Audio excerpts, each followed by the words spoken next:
Bonsoir à tous et bienvenue dans Punchline, 20h, 21h pendant tout le mondial. Vous le savez, on va revenir sur ce séisme qui a frappé la planète du football. L'Allemagne, tenante du titre, a été sortie au premier tour. C'est du jamais vu pour la Mannschaft. Un deuil national quasiment pour les supporters qui étaient en larmes tout à l'heure. On va voir aussi qu'en France, il y en a certains qui ont exulté au contraire. Notamment Jean-Luc Mélenchon. Regardez ce tweet, il n'y va pas avec le dos de la cuillère. Joie pure, la Mannschaft est éliminée. Trop fort, les Coréens, on sait qu'ils n'aiment pas trop l'Allemagne. Allez, on va parler aussi ce soir du service civique universel. C'est parti, c'est pour l'an prochain. 1 mois obligatoire pour tous les jeunes de 16 ans, dont 15 jours de vie en collectivité. Tout ça pour ça. La montagne a donc accouché d'une souris qui va nous coûter horriblement cher, cette souris, presque 2 milliards d'euros. On va débattre de l'utilité de ce service civique universel. Tiens, par exemple, vous, est-ce que vous seriez d'accord pour envoyer vos fils, vos filles, vos petits-fils, vos petites-filles pour ce service d'1 mois? C'est ce que l'on va voir. Et puis, J-4, avant l'entrée en vigueur des 80 km/h obligatoires sur toutes les routes, la grogne des régions n'en finit pas. Écoutez ces automobilistes interrogés au volant en Loire-Atlantique. Ceux qui roulent vite, ils ne changeront pas leurs habitudes parce qu'ils roulent parce que l'imitation change. Ça va bien me faire chier comme tout le monde. Ouais, pourquoi? Pourquoi? C'est de la connerie. Je trouve que 80, ça fait un peu juste. Vous trouvez que c'est dangereux? De rouler à 80? Ouais. Pas plus qu'à 90, mais bon, ça sert à rien quoi. C'est une mesure encore pour faire des sous. Voilà, on débat de ces 80 km/h obligatoires dans quelques instants dans Punchline. Dans une poignée de minutes, je vous retrouve avec mes invités. À tout de suite. Allez, on se retrouve dans Punchline, 20h, 21h pendant tout le mondial. J'espère que vous allez bien. 3 grands sujets dans l'actu ce soir. Évidemment, ce coup de tonnerre dans le ciel du football mondial. La Mannschaft a été éliminée. Scheisse, ça n'était jamais arrivé. On va en débattre ce soir. On va parler aussi du service universel. Le gouvernement, service civique universel. Ça a été annoncé aujourd'hui en Conseil des ministres. À quoi ça rime 1 mois? Sérieusement, à quoi ça va rimer ce service? On va en débattre aussi ce soir. Et puis l'entrée en vigueur, J-4, avant le 1er juillet et les 80 km/h. La grogne des régions et des automobilistes n'en finit pas. Pour en parler ce soir, les meilleurs, les plus affûtés. Christine Kelly, bien sûr. Bonsoir, avec Christine. plaisir. Alexis Corbière, porte-parole de Jean-Luc Mélenchon, député de la France Insoumise de Seine-Saint-Denis. Bonsoir. Bonsoir. Jean-Claude Dacier. Bonsoir. Bien, Pascal Praud, évidemment. Bonsoir. À toutes les heures de la journée sur l'antenne. Merci d'être là, Pascal. C'est un vrai plaisir de vous accueillir. Merci. Dans Punchline. Et puis on va parler avec vous, Jimmy Losfeld, président de la FAGE, du service civique. Mais ce sera dans un petit moment, parce que là, vraiment, on est obligé de commencer par le football, par cette raclée qu'ont pris les Allemands. Encore une fois, c'était absolument inenvisageable, Jean-Claude Dacier.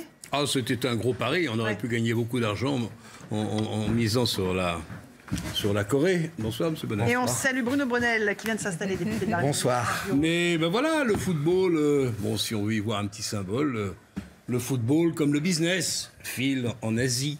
Oh non. Eh oui, Ça n'a rien à voir. vous verrez dans 10 ans les Chinois. Vous verrez.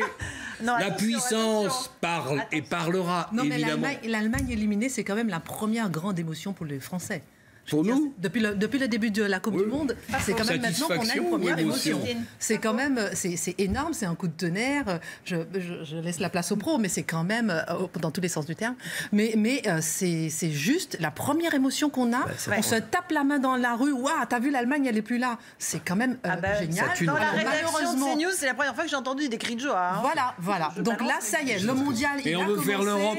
Et alors, c'est pas du gâteau. Alors le problème, c'est que l'entraîneur, on vient de signer son contrat pour 2022. Mais surtout, ça tue un proverbe. Bruno Bonnel. Oui, ça tue un proverbe. Bah oui, à la fin, ça gagne pas Évidemment, forcément avec l'Allemagne. c'est quand même un moment important de l'histoire du foot. Alexis Corbière. Non, mais bon, c'est le dégagisme qu'on a vu à l'élection présidentielle dans le football. Les favoris battus dès le premier tour. Non, mais bah, on a tous en tête Séville 82-86. Bon, même si on est pour la fraternité avec les Allemands, le fait qu'ils soient tout le temps en train de gagner, ça nous agace un peu. D'autant que moi, j'étais persuadé, après les avoir vus jouer contre les Suédois, où ils étaient complètement à la ramasse, mais ils ont marqué un but magnifique, notamment à la fin. Tu te dis, une fois de plus, alors qu'ils étaient à l'agonie, ils vont revenir, et si ça se trouve, c'est eux qui vont gagner. Bon, ils perdent. Et puis, malgré tout... moi, je suis pas, durant l'année, je vais être honnête, je suis pas toujours un fan de foot, mais j'aime bien le mondial, je regarde et je trouve ça plutôt sympathique que c'est pas les favoris qui gagnent, que la Corée qui émerge et montrer des choses, comme j'étais plutôt avec les Marocains, avec d'autres. Bon, voilà. Après, Il y a eu des beaux matchs quand même depuis le début. Il y a eu un Espagne-Portugal. Celui-là, c'était quand même le plus haletant. Oui, puis même les Anglais, c'est pas mal finalement, alors qu'ils sont à la ramasse. Puis les Français étaient très décevants. Alors Pascal, vous, votre avis de pro? 3 choses. D'abord, c'est la malédiction des champions du monde qui existe depuis 20 ans. C'est-à-dire que la France, en 2002, avait été sortie championne du monde. En 2010, l'Italie, championne du monde, virée au premier tour. Et l'Espagne, en 2014, virée au premier tour également. Ça veut dire quoi à chaque fois? C'est que quand tu as été champion du monde, peut-être les joueurs ont-ils moins faim? Faudrait-il justement dégager des joueurs? Mais c'est toujours impossible de dégager des joueurs qui ont été champions du monde parce que ils ont des postes et ça. Ça, c'est la première chose. La deuxième chose, et ça me paraît plus importante, c'est d'essayer d'avoir une réflexion globale sur ce qu'on est en train de voir dans cette Coupe du Monde avec toutes les grandes équipes, comme on dit, qui sont en difficulté. Mais c'est pas tant les grandes équipes qui sont en difficulté que les grands joueurs. Et pourquoi les grands joueurs sont en difficulté? Parce que j'ai le sentiment que les clubs des stars ont pris tellement d'importance ces dernières années que la sélection n'est plus prioritaire. J'ai pas vraiment de preuves pour vous dire ça. Je pense que même de manière inconsciente, les clubs réclament tellement à leurs joueurs, les épuisent effectivement mentalement et physiquement, avec 70 matchs par an, etc., que la sélection n'est plus une priorité. 2 exemples pour illustrer ça. Griezmann et Marcelo. Griezmann à l'Atlético Madrid, qui survole la Liga, c'est le meilleur buteur, et qui est un excellent joueur qu'on ne voit pas depuis le début. Et Marcelo, l'arrière latéral brésilien, exceptionnel avec le Real Madrid, et qu'on ne reconnaît pas en sélection. Il déroule. Là-dessus, sur cette analyse imparable. Bon, moi, je vais laisser parler les pros. Je dirais simplement, effectivement, c'est des malédictions en séquence. Je crois qu'il y a aussi la malédiction de l'entraîneur. On n'a jamais eu 2 fois un entraîneur de Coupe du Monde qui l'a gagné de suite. Donc, il y a aussi peut-être de l'usure à ce niveau-là. Et quant au reste, je pense que vous avez raison, garder ses réserves. Et là, ça nous donne objectivement une chance au niveau de la France. On a été déçus, mais finalement, ça a été assez pragmatique. Et moi, je suis assez optimiste pour la suite. Vous êtes bien le seul à être optimiste. Oui, mais ça, c'est ma nature. C'est ma nature d'être optimiste. Franchement, faut vraiment... Il faut juste que les Argentins fassent la même erreur et continuent de jouer sur Messi. Moi, vraiment, je prends des précautions. Je ne suis pas sûr d'avoir à 100% raison. Mais si c'est le cas, ça veut dire que ça montre que le football de sélection va baisser ces prochaines années. Et c'est dommage parce que ça veut dire que la Coupe du Monde sera moins intéressante que... Et Pascal, la FIFA veut faire un grand championnat du monde des clubs. Ils ont bien compris. Ils vont essayer, car c'est vrai que la compétition vedette... Pour les grands clubs, pour les grandes... Je veux dire, grands clubs, équipes. évidemment. Par exemple, la Corée, c'est le contraire. C'est-à-dire que la Corée, l'Iran, le Maroc, là, vous retrouvez pour des joueurs l'importance de la sélection parce que ce ne sont pas des stars et que ils vont justement se mettre en valeur avec leur sélection, alors que Messi n'a plus besoin de l'Argentine. Neymar n'a plus besoin d'une certaine manière du Brésil. Le salaire, il est assuré par le grand club aujourd'hui. C'est la prépondérance des grands clubs. Il y aura peut-être un effet, moi je ramène un peu à la politique, mais j'avais suivi qu'il y avait eu des grands débats en Allemagne sur la composition de l'équipe parce qu'il y avait notamment des joueurs d'origine turque. C'est possible que cette défaite aussi va souffler dans les voiles de certains discours xénophobes qui étaient présents. Il y avait eu beaucoup de tensions. Et on peut même s'interroger si la dernière fois, vous me corrigerez si je dis une bêtise, mais il y avait un changement de joueur qui a pris du temps. Parce que Joachim Löw hésitait à faire entrer un joueur dont j'oublie le nom qui est d'origine. C'était Ozil peut-être parce que Ozil a été un autre joueur d'origine turque parce que ça faisait un grand débat en Allemagne sur la légitimité de ce joueur. En Angleterre. On n'est jamais loin de la politique et du foot. Et en Allemagne, il y avait un grand débat sur la composition de cette équipe. J'espère que cette défaite, qui me fait rire un peu, et on a vu le tweet de Jean-Luc Mélenchon. On va le revoir. Non, mais le problème des joueurs d'origine turque allemand, c'est qu'ils ont posé avec Erdogan avant la Coupe du Monde. Et ils ont dit c'est notre président. Donc évidemment, ça, en Allemagne, ça a créé forcément un débat. Forcément, c'est-à-dire que... Et là où Pascal a raison, c'est peut-être aussi sur les 3 points, mais c'est toujours quand vous êtes leader ou champion du monde. C'est toujours difficile de changer. Vous avez une tendance naturelle à la conservation. Allez acheter des jeunes, même si vous en dites, je vais en faire le tiers, le quart, c'est compliqué. Prendre des risques. C'est ce qui arrive. C'est ce qui arrive peut-être aux Allemands. On a beaucoup reproché à Löw de ne pas avoir su renouveler. Voilà, c'est facile à dire. Il y avait 6 champions du monde ce soir.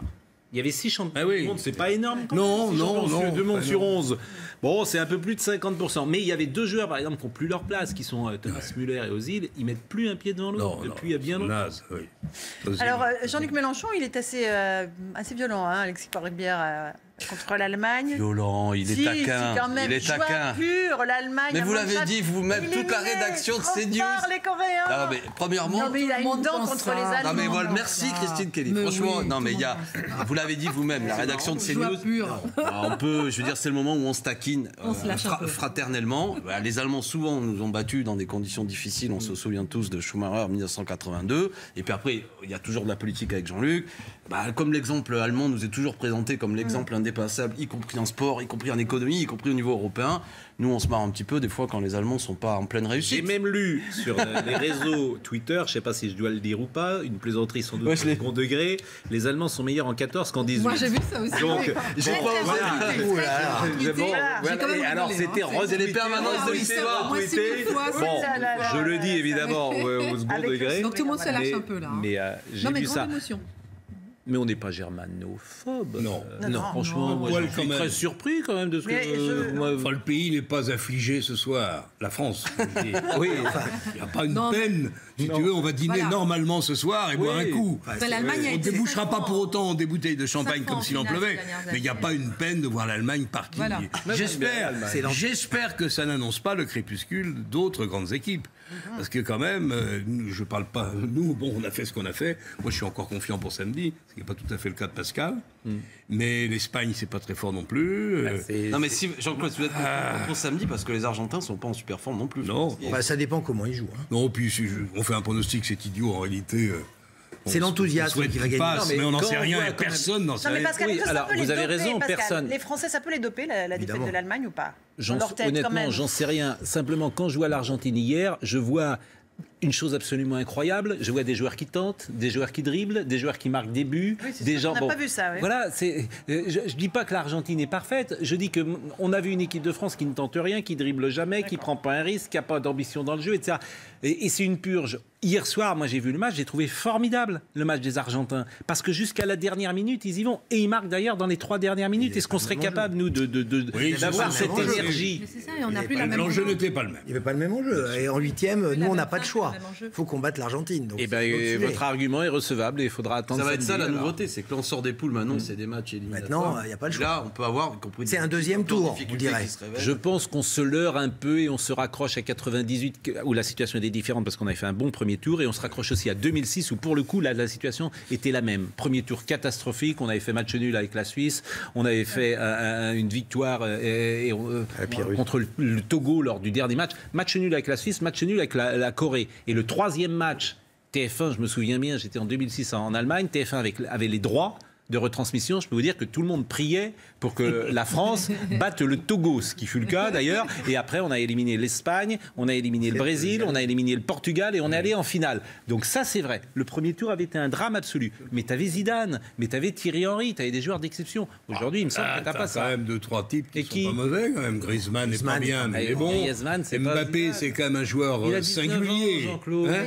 Il a 19 ans. Il a 19 ans, mais la jeunesse ne pas, etc. Mais non, pas en foot. La pression du deuxième tour. Mais c'est même pas. C'est un gars qui est capable de marquer un but difficile, un but décisif. C'est-à-dire que on a 2-3 gars qui sont capables quand même de nous tirer d'affaire, même si collectivement on n'est pas au top. Et je crains que même samedi on ne soit pas au top collectivement. Néanmoins, on a quand même 2-3 loustiques qui sont de très grands joueurs de football. Mais c'est vrai que moi, je touche du bois, mais c'est de là que viendra le salut. Il n'y en a pas. Cher Laurent, il y a des dossiers sociaux, parce que si vous m'invitez pour parler allez, on y va. le caractère anesthésiant avec le football. Je vous laisse alors. Merci Pascal. Je vous laisse entre vous, parce que là, vous allez parler. Non mais lui, c'est tout, c'est une encyclopédie vivante. Il est là pour ça, pour former le peuple français, lui faire parler foot toute la journée. Politique et foot. Former le peuple français.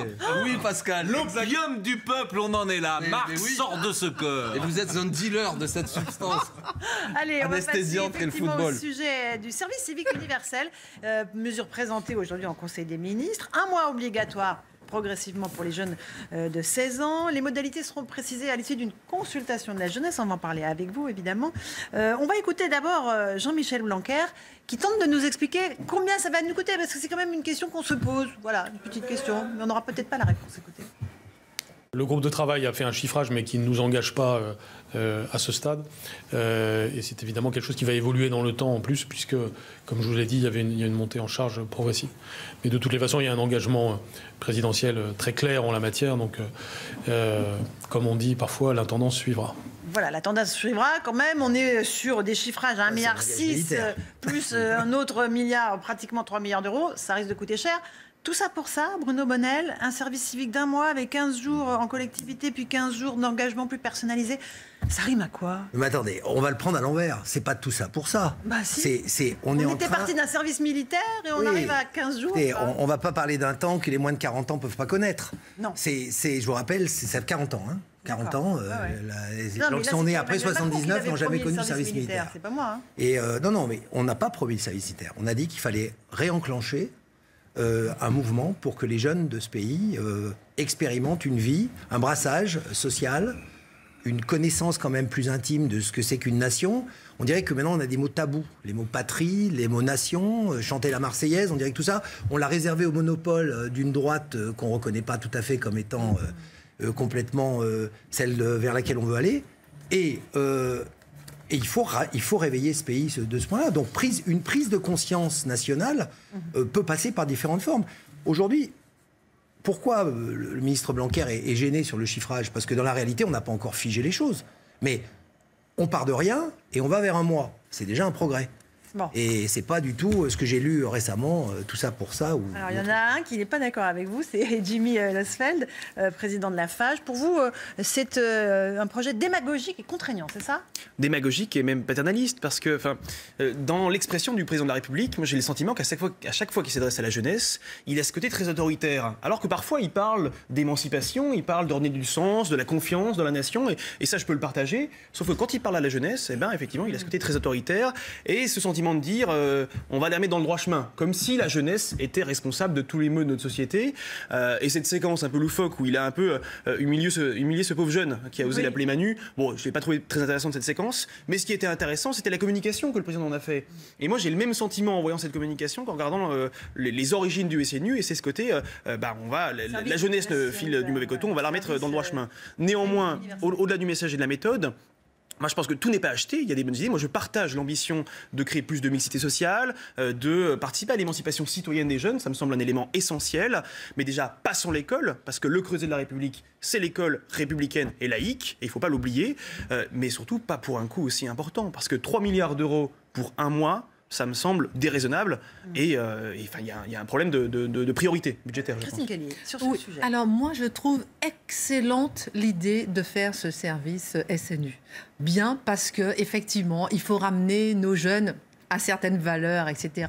Et je trouve que l'idée, elle est bien, de vouloir se dire qu'on va effectivement faire ce brassage, d'avoir une certaine valeur commune dans la patrie. Je trouve l'idée très bien. Après, les interrogations, le côté obligatoire. Est-ce que constitutionnellement, on peut le faire? C'est une interrogation. Tout de suite, j'ai bondi, effectivement, me disant, pourquoi ce n'est pas l'école qui a cette... Lorsqu'on voit ce qui est décrit, pourquoi est-ce que ce n'est pas l'école qui a cette responsabilité? Les enfants vont déjà à l'école et ils devraient avoir cette responsabilité à l'école. Autre interrogation, effectivement, le coût. Autre interrogation, l'internat. Comment ça va se passer? Qui est-ce qui va s'en occuper?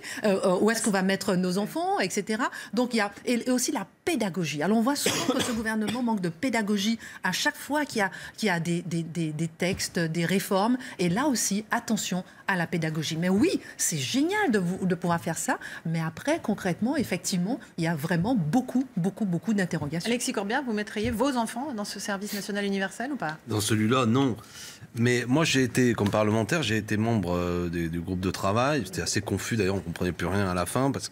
Mais parmi les quelques auditions auxquelles j'ai participé, c'était vraiment celle qui n'était jamais retenue. Surtout ne pas faire un truc qui dure 1 mois, qui n'aura aucune utilité. Les militaires n'en veulent surtout pas, ils n'ont pas les moyens d'accueillir ça. Ça va coûter fort cher pour un effet qui sera quasi nul. 3 milliards, alors qu'on a un gouvernement qui baisse les APL, le budget des étudiants baisse de 10%. Si on veut aider la jeunesse, on pourrait l'aider de ce point de vue-là, avoir des choses plus ambitieuses, construire des cités universitaires, pour faire en sorte que notamment des jeunes qui étudient s'émancipent un peu, puissent quitter la maison un peu pendant les études, ce qui est le cas d'une impossibilité pour beaucoup de jeunes. Bon, Nous, on défend l'idée, quand je dis nous, la France Insoumise, Jean-Luc Mélenchon, on l'avait vu, quelque chose de plus ambitieux, qui certes aurait un coût, mais après tout, pourquoi pas? C'est l'idée d'un service national de 9 mois, durant lequel, par exemple, on fait passer le service, le permis de conduire, durant lequel il n'y a pas que la dimension militaire, mais aussi, pourquoi pas la dimension militaire? Parce que moi, je suis attaché à ce qu'il n'y ait pas une armée de métier, qu'il y ait un peu la population qui puisse s'emmener, bien entendu, mixte, mais aussi que ce soit l'occasion d'un engagement dans des ONG, des associations écolo, notamment, et des choses comme ça. Parce que les jeunes veulent s'engager. Et je termine, rémunéré au SMIC. Que ce soit pas un moment de grande précarité. Donc pour vous, c'est 9 mois rémunérés au SMIC? Oui. Et pour tout le monde. Oui, notamment, et vous verrez dans la société, il y aurait beaucoup d'utilité de jeunes qui s'engageraient, qui pourraient travailler dans le mouvement associatif, le mouvement... Non, mais ce serait un réinvestissement. Mais c'est beaucoup plus cher. Vous savez... Non, mais attendez, Jean-Claude, ce sont des choix. On a fait le choix, enfin pas moi, j'étais contre, de supprimer l'ISF. Il y a entre 3 et 4 milliards qui sont rendus aux plus riches. Les 100 contribuables de ce pays se sont vus rendre individuellement 1,5 million d'euros. C'est un choix politique que je désapprouve complètement. Alors on peut discuter du fait que c'est plus intéressant que notre jeunesse, elle soit formée, qu'elle participe au développement du mouvement associatif, qu'elle ait une utilité sociale. Tout est question de choix. Ce pays est très riche. La question, c'est comment... Oui, avec 2200 milliards de dettes quand même, au passage. Il faut, un jour ou l'autre, il faudra les rembourser, cher ami. 2200 milliards de dettes, mais c'est l'investissement. On n'a pas le droit de parler de la dette. Non, c'est un autre... Mais moi, j'ai fait mon service... Ça n'existe pas, moi, j'ai fait mon service militaire. Moi aussi. Oui. Moi aussi. Moi, on m'a pas invité. Mais Jean-Claude, au moment où on faisait le service militaire, la principale interrogation de mes frères, etc., c'était comment y échapper. Comment y échapper? C'était vraiment le premier truc. Et la sociologie a changé. Les jeunes d'aujourd'hui ne sont plus comme c'est pas ce que je voulais dire. Je m'y suis fait des amitiés durables. Vous avez quand même... J'étais en Algérie en plus. Vous avez vraiment le sentiment d'appartenance à quelque chose, à la nation française. Alors bon, c'est vrai que les jeunes ont changé de regard là-dessus. C'est pour ça que je trouvais que la proposition initiale du président de la République n'était pas idiote. Christine a raison. Bon, là, pour une fois, il ne fait pas tout à fait ce qu'il dit qu'il allait faire. On est d'accord? On ne sait pas encore. Non. Les militaires... Alexis a raison, les militaires n'en veulent absolument pas parce qu'ils n'en ont pas les moyens, ils n'ont pas les personnels, ils n'ont pas l'argent. L'objectif, qu'est-ce qu'il devient? Mixité sociale, ça va être dur. En un mois, c'est peu sérieux, surtout que ça va être en deux périodes de 15 jours, on ne sait pas trop, ça peut encore bouger. Donc l'objectif, je ne sais plus très bien ce que c'est, il n'est plus du tout militaire. Il est civique, il est... Mais c'est sur quel budget culturel? Moi, j'en sais rien. Moi, cet après-midi, j'ai pas pu voir le match parce que je siégeais et il y avait notamment le débat sur la LPM, la loi de programmation militaire. C'est pas du tout budgété dans la loi de programmation militaire. Non, pour l'instant, ça n'est pas. Vu que Blanquer monte au créneau, l'objectif, on c'est connaît plutôt pas. sur budget éducation nationale. Le coût, on connaît pas. Et lui-même, ils disent, on sait pas. L'obligation. Qu'est-ce qu'on fait pour aller chercher les jeunes que je ne définirai pas davantage dans les banlieues quand ils viendront pas? Alors, j'ai vu dans un article, je sais plus très bien où... Ou dans les beaux quartiers, Oui, mais ou dans les beaux quartiers. Ou dans les beaux quartiers, absolument. Ne faisons pas de disparités qui n'ont pas lieu d'être. Mais ceux qui ne veulent pas y aller se planquent ou partent à la campagne. On va envoyer les gendarmes, ils ont autre chose à faire. Donc j'ai vu quelque part qu'on allait leur interdire de passer le permis de conduire. Tout ça n'est pas sérieux, je pense que c'est une erreur. Qu'on allait leur interdire de passer des concours. Monsieur Bonnel, j'espère que c'est tout ce que j'ai lu cet après-midi n'est pas sérieux. Donc on n'a pas l'argent. On dure seulement un mois par rapport à un. J'ai des doutes sur la pertinence de cette affaire. Je vais essayer d'aller dans l'ordre.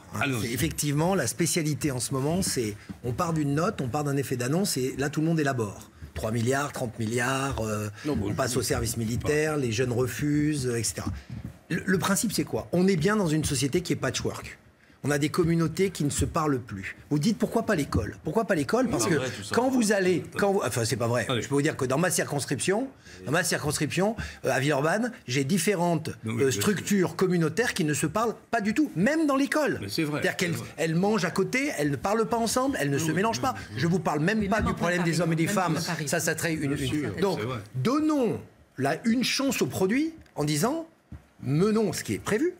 Une écoute des gens en disant comment peut-on faire quelque chose qui améliore le brassage social. Ça s'appelle l'école républicaine. Non mais attendez, je vais aller l'argent, l'école privée par exemple, qui permet de contourner la réalité, ça mais après on a une question. Parce que moi je vais vous donner une réponse. Le lieu, ce que vous dites, cet endroit s'appelle l'école républicaine. Ça existe depuis 1875, 1876, 1878. Mais on peut pas ne réinventez pas l'eau chaude. On peut pas appliquer aux générations d'aujourd'hui. Vous avez fait voter des lois notamment qui donnent des possibilités pour des écoles privées d'avoir des déductions fiscales. Vous les aidez les écoles privées. Monsieur Blanquer lui-même a défendu une école. Alexis, heureusement Dites-moi qu'elles existent, les écoles privées. Non, mais moi, il n'y a pas une passion extraordinaire pour l'école moi, publique. Moi, je ne peux pas incriminer les parents parce que l'école publique va pas bien. Je jette pas la pierre. a dit ça. Mais si vous voulez faire le creuset où on se retrouve tous, faisons une belle école publique où tout le monde a envie d'aller. Mais inventons pas des trucs. ça peut être. Mais attendez, ça peut être une piste de dire sur ce fameux mois dont nous parlons, une partie pourrait être peut-être exécutée dans les écoles quand on est en vacances. Je ne sais pas. C'est pour ça qu'avant d'attaquer les moyens, il y a beaucoup de flou. Juste une seconde. Vous savez quel est le temps d'occupation des espaces publics scolaires en France? C'est une donnée intéressante. L'université, par exemple, 25% du temps est occupé par des élèves. C'est un fait. C'est-à-dire les internats, les salles de cours, etc. On peut peut-être réfléchir. Est-ce qu'on peut optimiser ça Est-ce que je peux me suggérer une autre piste? Vous voyez qu'on commence à avoir des idées. Absolument. C'est exactement ici, ça n'arrête pas. Laissez parler après Jimmy Losfeld. Je dis simplement que pourquoi pas réfléchir à renforcer, quitte en payant peut-être, à renforcer le service civique. C'est très utile, le service civique. C'est la route vers le service civique. Qu'a créé mon ami Luc Ferry. C'est volontaire, c'est vrai, mais on peut réfléchir. On peut réfléchir. C'est mieux. Ça coûterait peut-être moins cher et ça serait peut-être plus immédiatement efficace. Je rejoins déjà à 100% ce qui venait de dire sur le volontariat en service civique. Appuyons-nous sur ce qui marche aujourd'hui, notamment dans la généralisation de ce dispositif. Par ailleurs, on voit effectivement que c'est très flou encore ce SNU, même s'il y a des principes qui sont actés. Mais j'ai envie de dire tant mieux. Et c'est quelque chose que je tiens à saluer néanmoins parce que ça fait quand même plus d'un an qu'on sait que ça va nous tomber sur le coin de la tête et qu'on demande une vraie concertation, pas une consultation, une vraie concertation. Et donc ça, on l'a appris hier, et je pense que c'est une bonne chose, parce qu'on ne peut pas construire quelque chose pour les jeunes sans les jeunes. Donc il est fondamental qu'on puisse avoir une concertation, un vrai dialogue social avec les organisations de jeunes notamment, et moi je me réjouis qu'on puisse avoir ce temps, et qu'on puisse s'approprier et voir ce qu'on peut éventuellement construire. Néanmoins, je reviens sur ce qu'a dit Alexis Corbière. Effectivement, on ne sait pas où va être pris le budget, on sait que ça va coûter de l'argent, 1 milliard, 2 milliards, 3 milliards, dans tous les cas c'est beaucoup d'argent, j'ai presque envie de dire un pognon de dingue en un sens. Ce qui ne sera pas acceptable, c'est que cet argent soit pris sur l'éducation nationale ou sur l'université. Parce qu'on a eu une réforme de l'université qui est pas si mal, qui serait bien avec de l'argent supplémentaire, notamment pour augmenter le nombre de places, et c'est lié à un sujet d'émancipation, d'accès à la qualification, d'insertion sociale, et nous on n'acceptera pas que ce budget-là il soit pris sur les universités ou l'éducation nationale, donc il est fondamental qu'on se pose les bonnes questions. Mais si on est capable de mettre 1 milliard ou 3 milliards sur un mois, alors pourquoi on n'est pas capable d'en mettre dans les EHPAD, dans les hôpitaux, à l'université, à l'éducation nationale? Il y a quand même un petit problème, si je puis me permettre, c'est que la Cour des comptes l'a rappelé ou ce matin ou hier, et la Cour des comptes, M. Migaud, socialiste, dit au gouvernement, vous ne faites pas d'économie, vous êtes obligé pour le budget de 2019, qui commence à être examiné maintenant. Alors donc on est couvert de dettes. Côté militaire, ça. On est couvert de dettes. On continue d'embaucher les fonctionnaires. La dépense publique continue, je suis navré, d'augmenter. Et là, on en a rajouté, on ne sait pas trop, entre 2 milliards et 6 milliards. Courage. Bon, donc c'est pas demain qu'on va baisser les impôts. Ça devrait démarrer l'été 2019, Bruno Bonnel. Mais avec qui? Alors 700 000 au début jeunes. Non mais attendez, je n'en sais pas plus que vous autour de cette table. J'ai entendu des annonces comme vous. Il y a un travail de concertation, il y a un travail de construction. Il y a certainement à faire intervenir les écoles, il y a certainement à faire intervenir et à discuter avec des jeunes. Il y a une essence à tout ça. Il est absolument indispensable, et là-dessus, avec Alexis Corbière, je pense que nous sommes fondamentalement d'accord, la situation de séparation des communautés dans nos villes est limite dramatique. Donc il faut créer du tissage. Il faut que ça discute. Et 1 mois, ça suffira, vous pensez? J'en sais rien, c'est le début. Que ce pays est un problème et soit en train tout doucement de se diriger vers le communautarisme est une évidence. Donc l'objectif est parfaitement respectable. Maintenant, comment on fait? C'est pas suffisant, mais c'est un début. Mais quand vous allez, là, moi je suis tentative.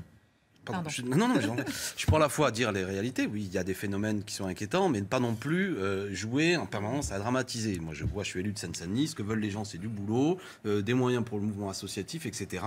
Et c'est pas nécessairement des gadgets. Moi, je voulais pointer un autre problème, c'est que tous les deux, on est parlementaires. Enfin, moi, j'accepte plus ce système où le Parlement, il est piétiné, quoi. On a fait mumuse avec une mission là-dessus, auquel j'ai participé, qui a débouché sur que dalle. J'ai même vu, pardon, je parle vulgairement, mais j'ai même vu la rapporteuse de cette mission poser un jour une question au gouvernement pour savoir ce que la ministre prévoyait sur ce dont on était en train de travailler. Enfin, je veux dire, on est là pour ça. Et moi, c'est quand même non, mais c'est sidérant. Là, je parle pour que les parlementaires découvrent à la télévision un projet dont on ne sait pas très bien combien ça va coûter. Ça, c'est de la communication. Ouais, non, mais ça, on peut pas. Bon. C'est une manière de considérer qu'en vérité, le débat parlementaire n'intéresse pas. C'est le gouvernement qui décide de tout. Moi, je ne suis pas d'accord. On va passer à un autre dossier. Je remercie Jimmy Losfeld de la FAGE d'être venu nous voir sur le service national universel. C'est la SNCF.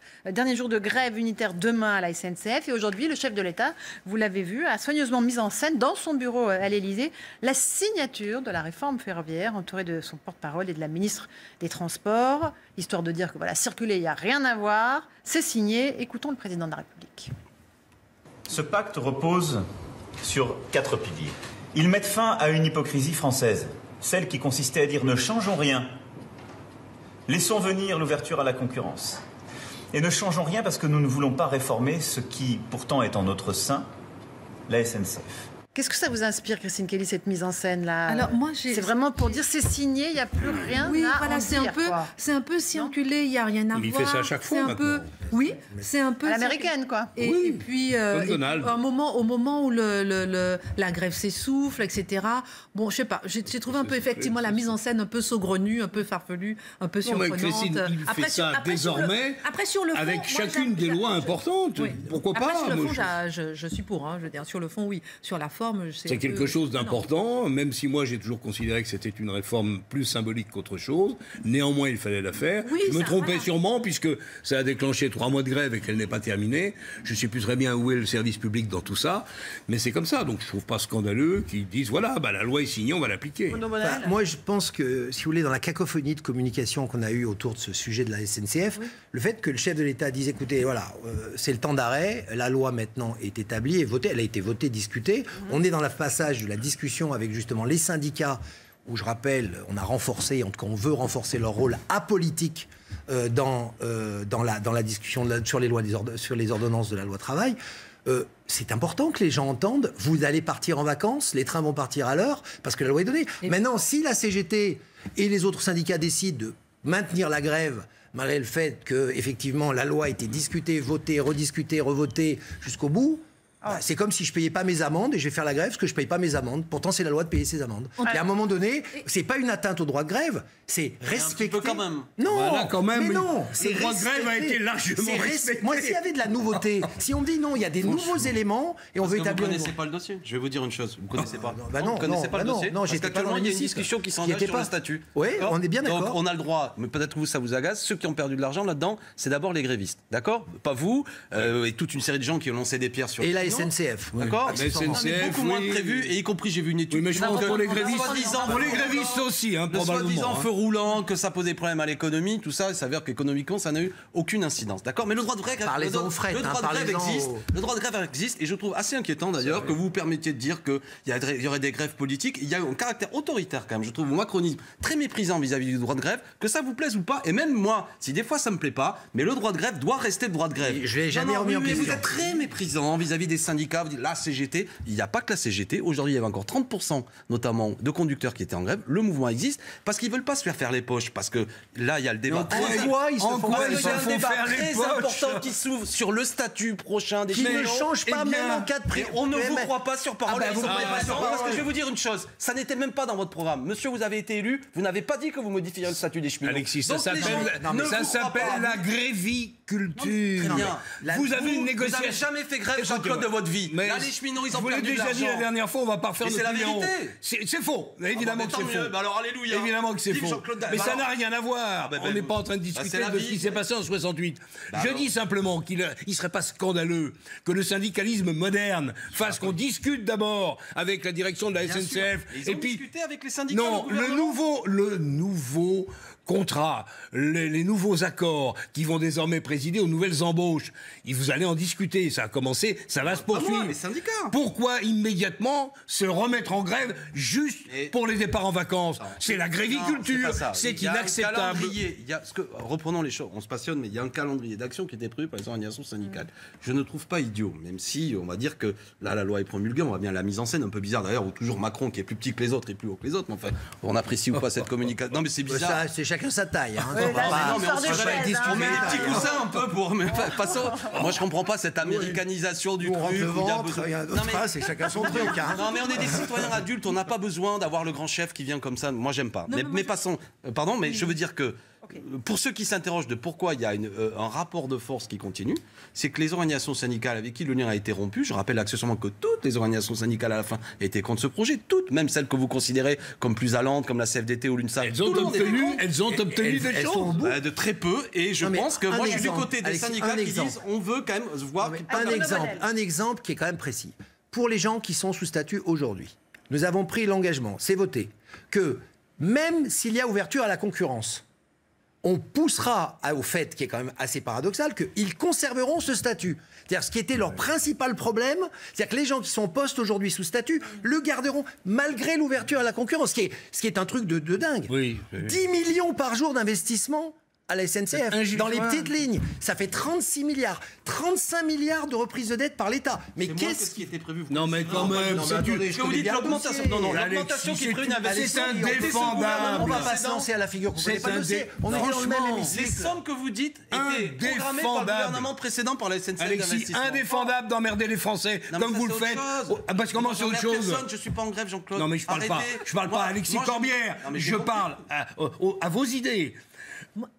Avec la situation qu'a décrite M. Bonnel, là, et qui est parfaitement exacte, avoir le culot de se mettre encore en grève le 7, 6 ou 7 juillet, alors que les Français s'apprêtent à partir en vacances, et c'est légitime qu'ils ont acheté, c'est inacceptable. Vous foulez aux pieds ce qu'est le service public. Voilà la réalité. Oui, moi je trouve que toute cette grève a montré encore une fois que le droit de grève qui existe, mais il a vécu. Il faut qu'il soit... Non, mais... Il faut qu'il se transforme. Il faut qu'il puisse être efficace. On voit qu'il n'y a pas d'efficacité de la grève maintenant sur le terrain. Donc là, il y a une vraie réflexion. C'est pour ça que le moment est important, historiquement. Le moment est très important, effectivement, Absolument. Je suis d'accord. Historiquement important. Nous avons le recordman du monde. Nous sommes recordman du monde des jours de Les femmes de grève. ménage d'un grand hôtel C'est bien sont mis en si ça grève pour change. obtenir une augmentation de salaire. Elles l'ont obtenu. Heureusement qu'elles se sont mis en grève. Un mouvement magnifique, des femmes en situation de précarité. Bien sûr. Non, mais d'accord, mais je vous parle que c'est utile dans certains secteurs. Bien sûr, personne ne conteste.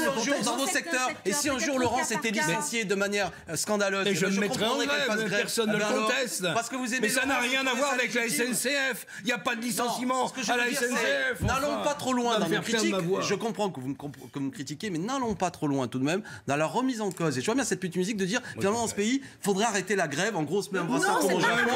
On a le droit et c'est légitime. Voilà ce que je dis. Moi, ce que je pense, le moment important, c'est que cette grève a démontré, et c'est très bien pour vous et votre mouvement politique, c'est que d'un côté, il y a le combat politique sur une vision de la société sur lequel on veut discuter. De l'autre côté, il y a le combat syndical. J'espère qu'on va rentrer dans un rapport syndical nouveau à partir de cette grève. Parce que là, pour le moment, on est bien dans une espèce de terminaison d'un syndicalisme politique qui doit disparaître. On n'ouvre pas la discussion sur le syndicalisme. On va plutôt parler des 80 km/h parce que ça continue à grogner très fort en région, à J-4 avant l'application de la mesure.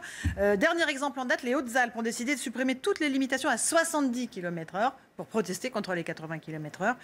Mais rien n'y fera. Vous le savez, le gouvernement restera inflexible. On va écouter quelques réactions d'automobilistes en Loire-Atlantique.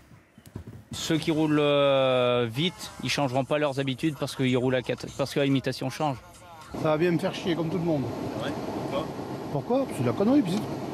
Je trouve que 80, ça fait un peu juste. Vous trouvez que c'est dangereux? De rouler à 80 ? Pas plus qu'à 90, mais bon, ça sert à rien quoi. C'est une mesure encore pour faire des sous. Alors, c'est une mesure pour faire des sous, Bruno Bonnel? Non, écoutez, moi, rappelez-vous, on était à 60 en ville, on est passé à 50, on a eu les mêmes débats. 80 km/h par rapport à 90, c'est 13 mètres qui vous sauvent la vie. Il faut rester là-dedans. Après... Mais vous n'êtes pas d'accord, vous, avec cette mesure, quand même, globalement? J'étais pas d'accord sur la manière de l'avoir présentée et le côté un peu péremptoire qui s'est accroché, parce qu'à côté de ça, la prévention routière a fait 72 propositions à côté. Et on s'est concentré. J'appellerais ça un peu le phénomène glyphosate. On fait des lois de 72 articles, on reste sur un. Là, il y a 72 propositions, on reste sur une. Ceci dit, au bout de la route, il y a deux choses qui sont inacceptables. Je ne peux pas dire, les grévistes, la CGT, une fois que la loi est votée, doivent arrêter de faire grève, et de dire que j'accepte que des régions, des territoires, des départements, au nom de je ne sais pas quoi d'ailleurs, décident de déboulonner les panneaux. Non, on rentre dans un système régulé, On a dit qu'on fait une expérimentation de 2 ans. On verra dans 2 ans. Dans 2 ans, vous n'allez pas rechanger tous les panneaux, ça m'étonnerait beaucoup. On voit des images du clip de la sécurité routière. Là, oui, c'est vrai. On les regarde. Allez, Christine Kelly, vous trouvez encore une fois, bon, évidemment, bonne mesure. Oui, qui sauve des vies, mais... Oui, bonne mesure qui sauve des vies, mais par exemple, on parlait des panneaux, 6000 panneaux, c'est quoi le coût 6 à 12 millions, je ne sais plus, le coût, 1 à 2 millions, j'oublie le coût, mais ça va être déboursé justement au niveau local, ensuite remboursé par l'État. Personne ne veut débourser cet argent-là, et on se dit à quoi bon? Parce qu'encore une fois, aucune étude n'a été réellement prouvée au niveau européen que baisser la vitesse. En plus, hier, je me suis baladée sur ces routes, et je peux vous dire que 80 km/h, c'est extrêmement difficile. Et encore une fois, pourquoi ne pas donner au préfet, au niveau local, la responsabilité de choisir en fonction le des reproche villes, qu'on puisse faire, Christine a raison, le reproche qu'on doit faire à cette loi, c'est qu'encore une fois, c'est Paris, dans son apanage, qui décide pour tous et tout le monde. Or, il n'y a pas une route qui ressemble à une autre route. On a déjà le 70 km/h, on a le 50 km/h, on a le 30 km/h. C'est impossible d'échapper au radar à un moment ou à un autre. Donc franchement, rajouter 80 pour 90, le seul argument qu'ils ont trouvé, c'est 13 mètres, vous parlez. Il ne faut pas qu'il pleuve, il faut que tout ça... Non, mais c'est pas sérieux. Mais c'est une réalité. Laissez les préfets, les gens qui connaissent leur région, décider. Il y a peut-être d'ailleurs des secteurs où il faut mettre la vitesse limitée à 50 ou à 60. Elle l'est d'ailleurs souvent. 80, bon, c'est une erreur du Premier ministre, ça peut lui arriver, Alexis et vous ne savez pas comment vous en sortir. Sur ce dossier, lui le premier, c'est dommage. quelle est la position de la France Insoumise? Non, mais le paradoxe, c'est que c'est sur les routes où on roule vite, comme l'autoroute, qu'il y a le moins d'accidents. Parce que c'est des routes qui sont entretenues. Donc moi, je ne suis pas fermé à l'idée. Et d'ailleurs, nous, on était plutôt... Oui, il y aura moins d'accidents, c'est moins accidentogène de rouler moins vite.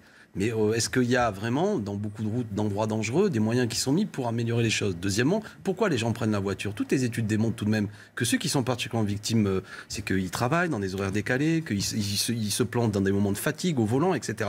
C'est en tout. Si on veut avoir une vitesse qui... Je crois qu'il y a une étude qui dit que c'est en dessous de 14 km/h où il n'y a plus de morts, parce qu'il y aura encore un potentiel de mort à 80.